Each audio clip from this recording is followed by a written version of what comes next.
Domingo passado à noite, o pastor Eliseu abordou a vida de Paulo de uma perspectiva muito interessante. Eu amei que eu estava sentado ali ouvindo, e a gente tinha voltado de uma missão lá no Guarujá.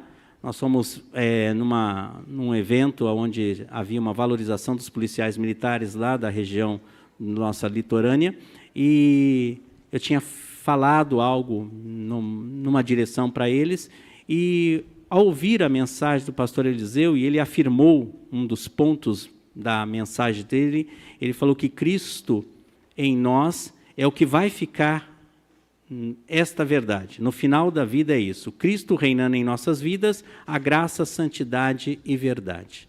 Vivemos nesse prisma, nesse tripé, graça, santidade e verdade. Eu gostaria então de aproveitar esse tempo e abordar aqui com você um pouquinho sobre a perspectiva do apóstolo Paulo. Me empolga ver a vida de Paulo, porque Paulo ele tem uma leitura a respeito daquilo que aconteceu com ele, na vida dele. E eu acho isso bastante oportuno, porque precisamos também fazer essa leitura. O Evangelho, de fato, nos afetou de uma maneira tão significativa, a ponto de nos transformar. Eu tenho dito ao longo da minha caminhada que Deus não melhora pessoas, Deus transforma pessoas. Deus não está dando uma recalchutada. Ontem, no Brasil Caminhoneiro, eu gosto de assistir, não tenho nada a ver com caminhão, mas eu gosto de ver o programa, né? E o pessoal estava falando de uma abordagem a respeito dos pneus recalchutados ou reformados, né? E falando desse trabalho incrível, bacana, mas Deus não está recapeando a vida de ninguém. Deus não está dando um step novo, não, Ele transforma vidas. Essa é a maior beleza do Evangelho. Quando tocado pelo Evangelho, o Evangelho toca na nossa vida de tal forma que nós somos transformados e precisamos perceber isso. E quando eu olho para a vida de Paulo, eu vejo o quanto isso afetou ele, o quanto isso impactou a vida dele. E eu queria começar pensando no texto de Romanos, capítulo 1, dos versos 14 a 15, para a gente começar então a partilhar com você sobre este assunto. Romanos, capítulo 1, versículo 14 a 17, por favor. Paulo dizendo, então, no capítulo 1, no versículo 14, diz: pois sinto grande obrigação tanto para com os gregos como para com os bárbaros, tanto para com os instruídos como os não instruídos. Por isso, aguardo com expectativa para visitá-los, a fim de anunciar as boas novas também a vocês em Roma. Pois não me envergonho das boas novas a respeito de Cristo, que são o poder de Deus em ação para salvar todos os que creem, primeiro os judeus e também os gregos. As boas novas revelam como Deus nos declara justos diante dele, o que, do começo ao fim, é algo que se dá pela fé. Como dizem as Escrituras, o justo viverá pela fé. Uma outra versão, a NVI, diz: sou devedor. Eu gosto de pensar nesse conceito. Nós vivemos numa sociedade onde todo mundo acha que tem plenos direitos. Ok? O que é bacana, o que é legal, é importante. Temos nossos direitos. E aí, de alguma forma, nós somos mais tendenciosos ao buscarmos a nossa perspectiva de vida no ambiente dos sermos credores do que sermos devedores. É interessante, Paulo ele diz, me sinto devedor. É interessante esse sentimento que está no coração de Paulo. Eu o defino como um nobre sentimento. Por quê? Porque ele consegue, por meio desse sentimento, desenvolver gratidão. Ao longo da minha caminhada, eu sempre disse que gratidão não se ensina. Ou a pessoa é grata, ou a pessoa não é grata. Não tem como ser mais ou menos grato. Não é? Ou eu sou agradecido, ou eu sou ingrato. E nós precisamos entender isso. Paulo diz, eu me sinto devedor, eu me sinto compromissado, eu tenho um compromisso. E é por isso que ele afirma no versículo 16, não me envergonho do Evangelho, porque o Evangelho é poder de Deus. O que eu quero propor aqui essa noite é olhar na perspectiva da vida de Paulo, o impacto que ele tem a respeito do Evangelho na sua história, e o que isso definiu as suas ações, as suas atitudes. Se de fato o Evangelho tem impactado a nossa história, e nós somos transformados e diariamente somos impactados pela verdade do Evangelho, isso traz em nossa vida uma constante transformação. Nós precisamos rever isso dentro da gente. Quando eu penso na proposta deste mês, quando nós temos que celebrar, esse é o desafio, celebrar a vitória interior, a ideia de olhar para dentro de si, ver da onde Deus nos resgatou, o que Deus vem fazendo em nossa história, na nossa vida, isso me traz uma perspectiva de olharmos para a vida no sentido de enxergarmos, de fato, a quantidade aqui dentro que eu tenho na minha alma, da percepção do impacto do Evangelho na minha história. O Evangelho me impactou, me transformou. É tão verdade isso que ele determina meus posicionamentos, meu modo de enxergar o mundo, meu modo de agir, de falar, de sentir. Isso é muito importante. Porque vivemos numa sociedade onde, ao que parece, muitos têm hábitos religiosos. Muitos têm atitudes religiosas, o que é bacana, o que é legal. Mas isso não mostra transformação. E nós precisamos enxergar uma vida transformada. Francisco de Assis, ele disse certa vez, prega o Evangelho. Se necessário for, use palavras. O que Francisco de Assis quer dizer com isso? Ele está querendo dizer que a vida impactada pelo Evangelho tem que ser tamanha, a ponto das pessoas perceberem Cristo em nós. Cristo está presente no nosso dia a dia, no nosso cotidiano, nas nossas decisões, nos nossos pensamentos, nas nossas emoções. É Ele que rege as nossas emoções, Ele que controla todo o nosso ser. Gil falou algo interessante aqui no momento que ele estava ministrando, de que, de fato, nós somos impelidos por toda e qualquer situação a entrarmos em agonia. E se não for a graça de Deus em nós, nós entramos sim. O nosso pequeno Caleb ficou 27 dias na UTI, depois que nasceu.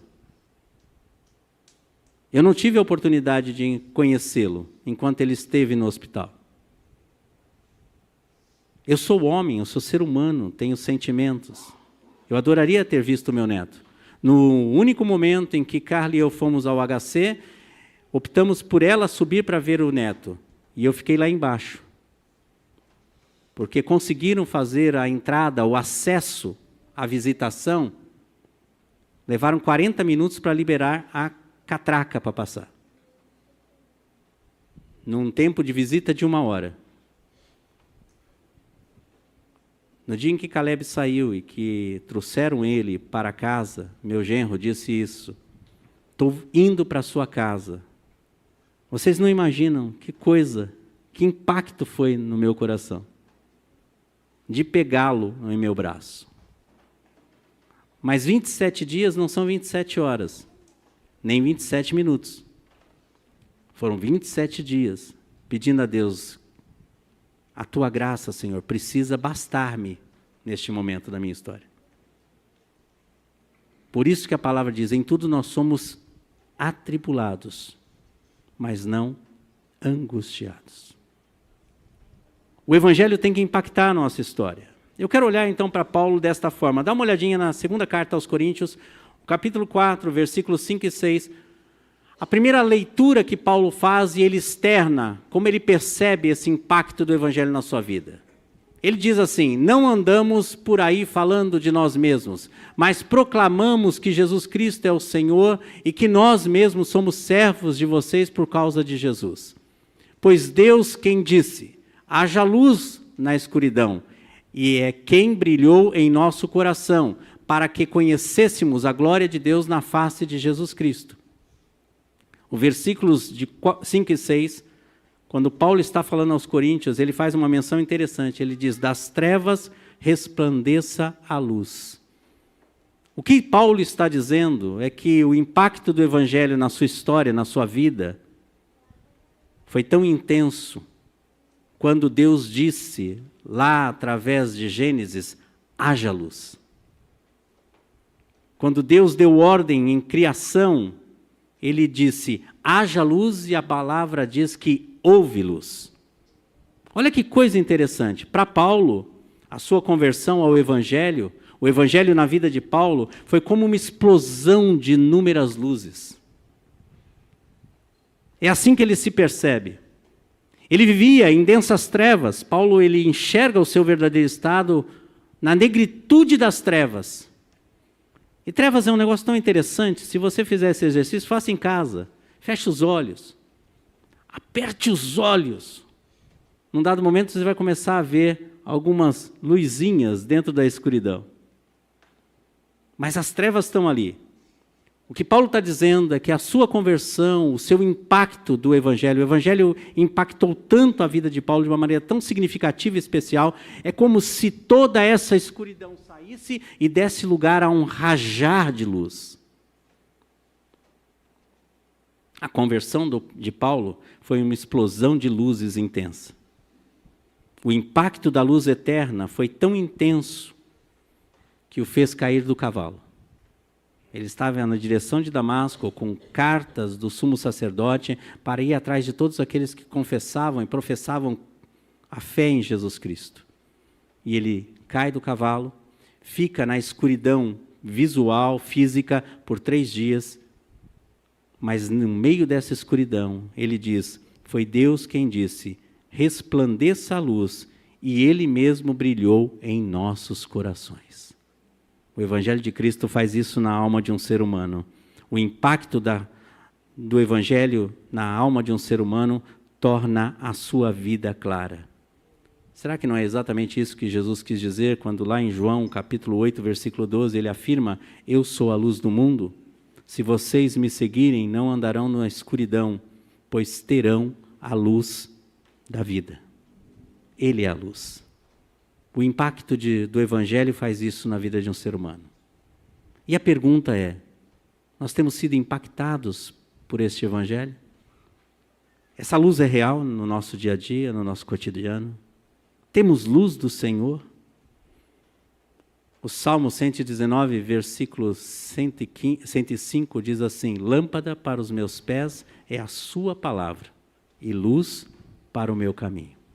Sabe, gente, nós temos várias luzes, inclusive 2 holofotes ali incríveis que cegam quando eu olho para ele. Não é isso, Gil? É incrível. Agora, no momento que esse salmo é escrito, é muito interessante que eles não têm luz elétrica. Eles não têm o que nós temos hoje. Os mais experientes, não os mais velhinhos, mas os mais experientes, certamente aqui em Suzano, como eu, na minha infância, a gente viveu um tempo que não havia luz de rua. Ok? Poucos, né? Só, Laércio, levanta a mão aí junto comigo.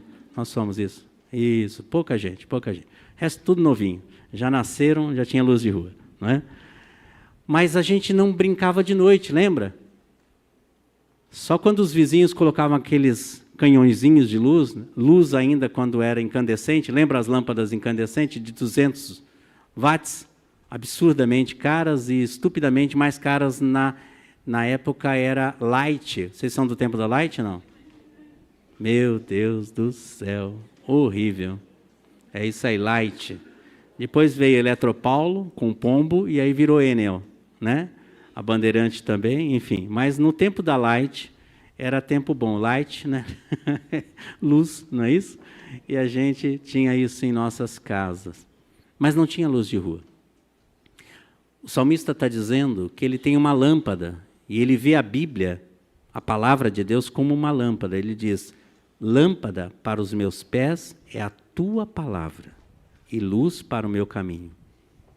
O que o salmista está querendo dizer é que a palavra de Deus para ele, ela dá direcionamento para o próximo passo. O próximo passo. E eu queria te desafiar e te encorajar essa noite a olhar para o Evangelho de Cristo como este instrumento legal de Deus para dar direção para o próximo passo da sua vida.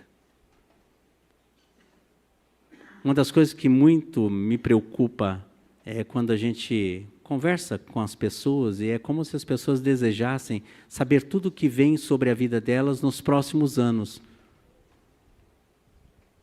Deus é tão sábio que não nos permite saber disso. porque talvez a gente se assustaria com tanta coisa. Então eu quero te encorajar essa noite a ter um impacto do Evangelho sobre a tua vida de uma maneira tão significativa, que haja a luz do Senhor sobre a tua história a ponto de iluminar o próximo passo. Precisa saber o que vai acontecer o mês que vem, o ano que vem, a década que vem, não é? A gente vai ficando mais velhinho, olha, mais do que nunca o CR faz sentido, é um dia de cada vez. Não precisa saber de mais nada não, tá bom. O hoje já basta, né? Ultimamente eu não ando nem vivendo o hoje, eu estou vivendo as horas, está de bom tamanho. As horas já são significativas.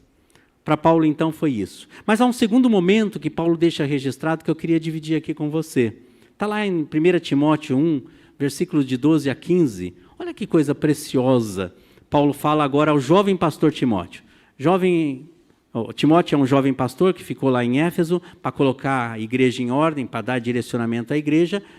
Timóteo tem aproximadamente 20 a 22 anos, não mais que isso. Paulo já é um pouco mais experimentado.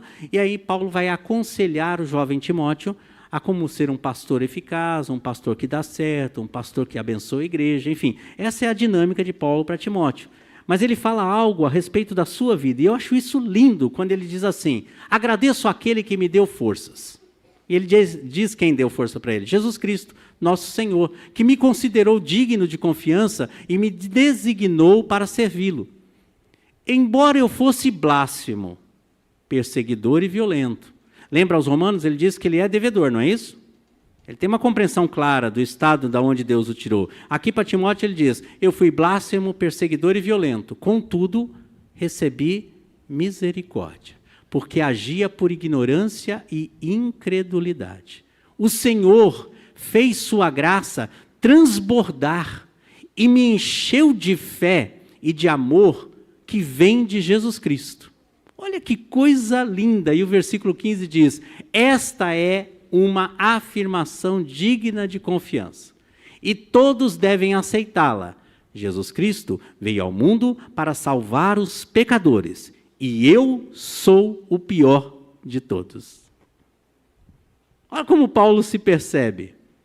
Aqui agora ele fala que a sua conversão, o seu encontro com Jesus, a sua vida transformada, ele interpretou, ele recebeu este momento da sua história como a graça transbordante sobre mim.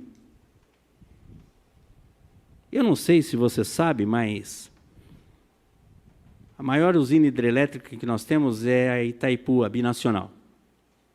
29 bilhões de metros cúbicos de água. Tem noção do que é isso? A usina está numa área inundada de 1.350 quilômetros quadrados. É o 7º maior reservatório do mundo. A extensão da binacional Itaipu é 170 km. O que Paulo está dizendo, quando ele usa o termo aqui, romper barreiras, ele fala que a graça de Deus transbordou sobre ele, é como se ele estivesse falando que a usina de Itaipu, binacional, aquela paredona, rasgasse e todo esse reservatório de água, esses 29 bilhões de metros cúbicos, saísse. Ele está dizendo que a vida dele foi impactada com a graça de Deus de uma maneira tão grande que foi transbordada. A nossa vida tem reflexos disso, desse transbordo. As pessoas que nos cercam são transbordadas, elas recebem essa água que sai de nós. Jesus certa vez disse que aquele que crê nele, do seu interior existe um rio que produz água, e essa água é viva, e isso brota, isso sai. Por sinal, água represada apodrece, cheira mal. Deus nos chama por uma vida de transbordo, uma vida que impacta outros. Aqueles que nos cercam devem ser impactados por esse transbordo de água. Em outras palavras, a conversão de Paulo foi um arrebentar de barreiras.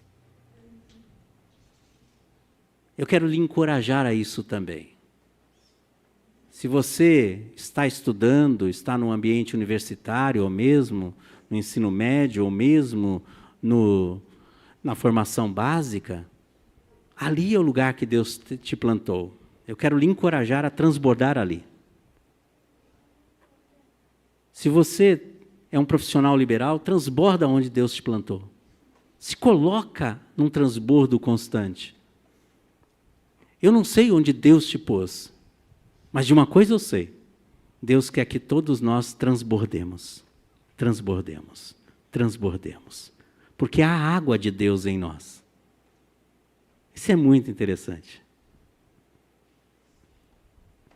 Algumas vezes, durante a minha semana, há situações que, olhando nitidamente na ótica meramente humana, a minha vontade é não tocar em algumas situações.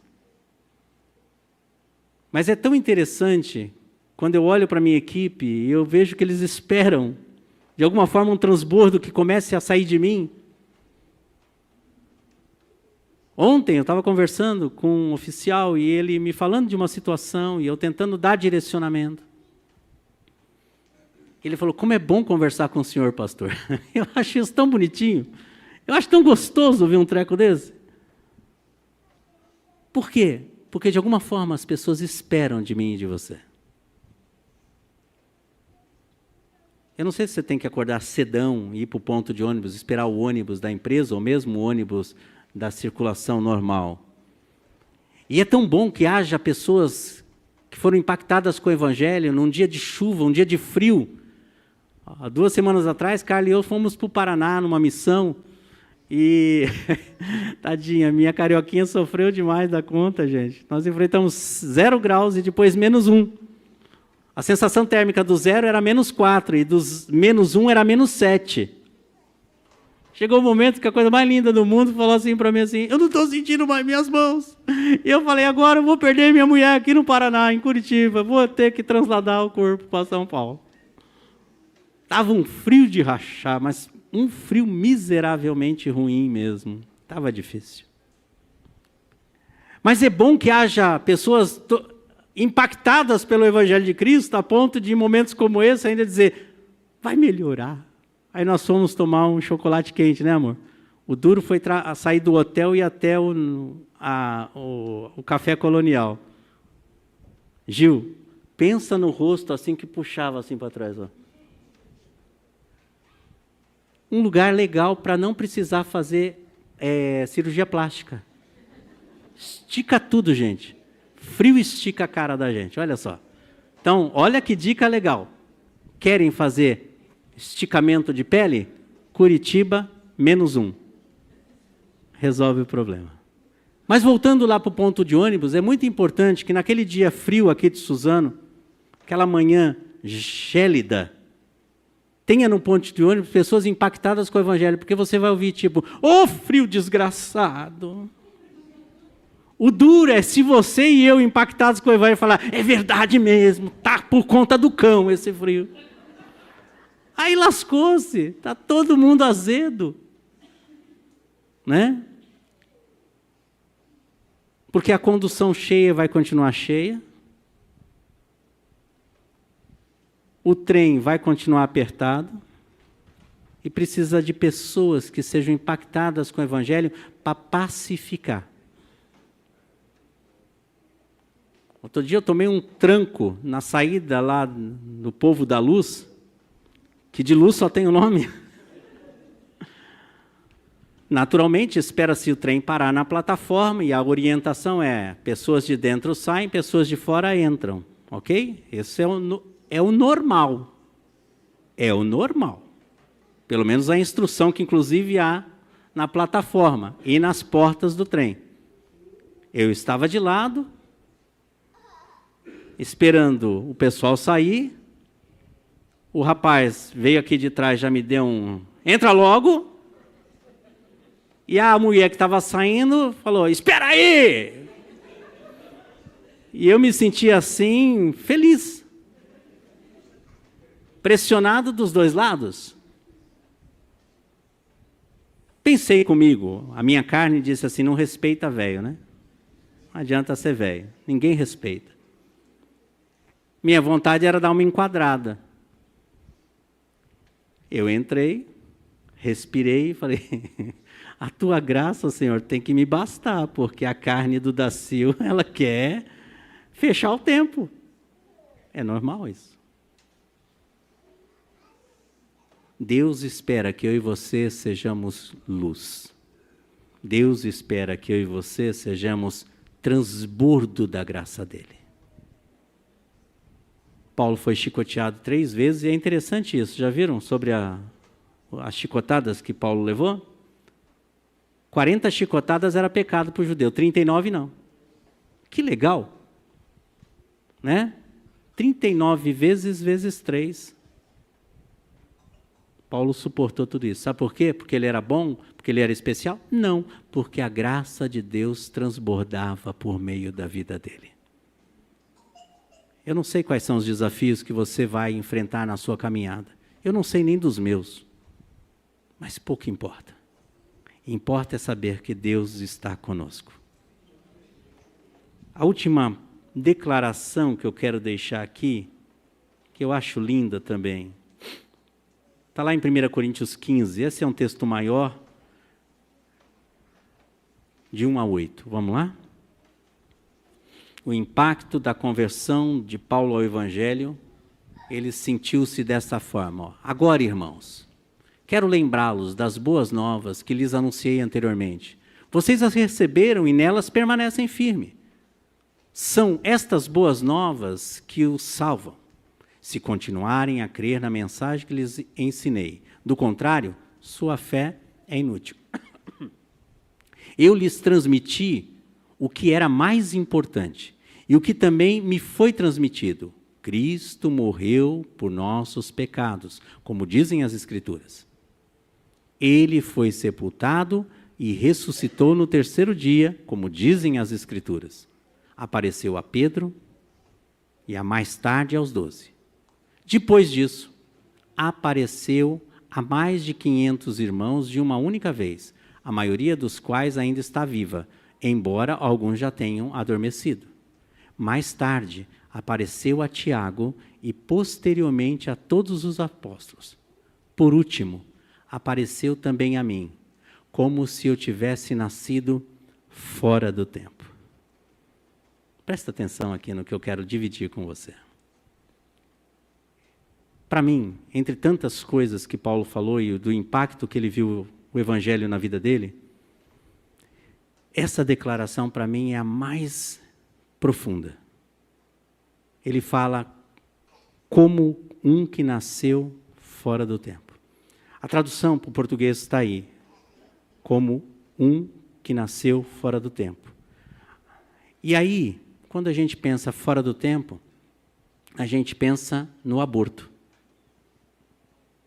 Embora não é isso que Paulo está dizendo, é exatamente o oposto. A palavra do grego aqui, traduzida para nós como fora do tempo, é aquele que nasce com o tempo passando. O tempo foi, o tempo terminou, já deveria ter nascido, e foi prorrogado. Hoje não, a medicina avançou, graças a Deus por isso, e poucos partos são ainda feitos na qualidade de interferência do sofrimento fetal. Aquele parto que é feito com instrumentos, que é conhecido como parto de dores.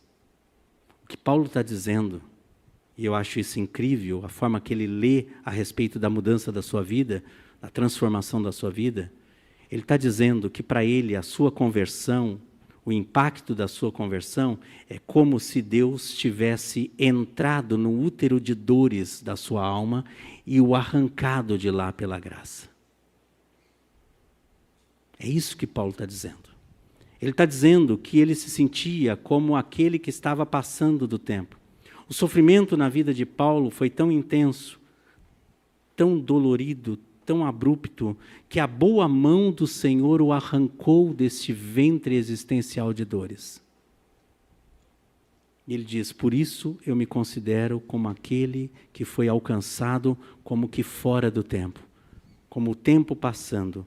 O impacto do Evangelho na vida de Paulo foi, na sua percepção, a boa mão de Deus que o tirou do sofrimento existencial, dando-lhe motivos de alegria e de satisfação. Tanto isso é verdadeiro que quando ele escreve aos Filipenses, que é uma das suas últimas cartas, ele menciona 14 vezes a expressão alegrem-se. Olha que coisa incrível. O Evangelho na vida de Paulo foi tão impactante a ponto dele saber que se Deus não tivesse interferido naquele momento da vida dele, ele não teria mais nada a ser resgatado. Foi assim também na sua história. Cada um de nós temos uma história. Cada um de nós fomos atingidos por essa graça de um jeito, de uma maneira, num tempo da nossa história. E eu queria lhe encorajar a reviver este momento de graça de Deus. Por vezes a gente gostaria, na nossa humanidade, de ver as ações de Deus um pouco mais rápidas, né? Não é assim? Puxar coisas, Deus, que o Senhor ainda não fez por mim. Mas essa noite eu não quero te levar a pensar naquilo que Ele ainda não fez. Eu quero lhe encorajar a perceber o quanto Ele já fez. Há uma canção muito linda, Gil, no Cantor Cristão, que diz: conta as bênçãos, dize-as de uma vez, hás de ver surpreso o quanto Deus já fez. Deus tem sido bom com você e comigo. Ai, como tem sido. E ai de nós se Ele não fosse tão bom. Não é? Então não olhe o que supostamente no meu tempo e no teu tempo, da nossa maneira, a gente acha que Ele não fez. Olhe tudo aquilo que Ele fez. Há uma história muito interessante, eu quero concluir com essa história. Papa Inocêncio II, ele conversando com Tomás de Aquino em Roma, quando ainda a Basílica de São Pedro não tinha sido erguida, mas a opunência de Roma já estava sendo construída.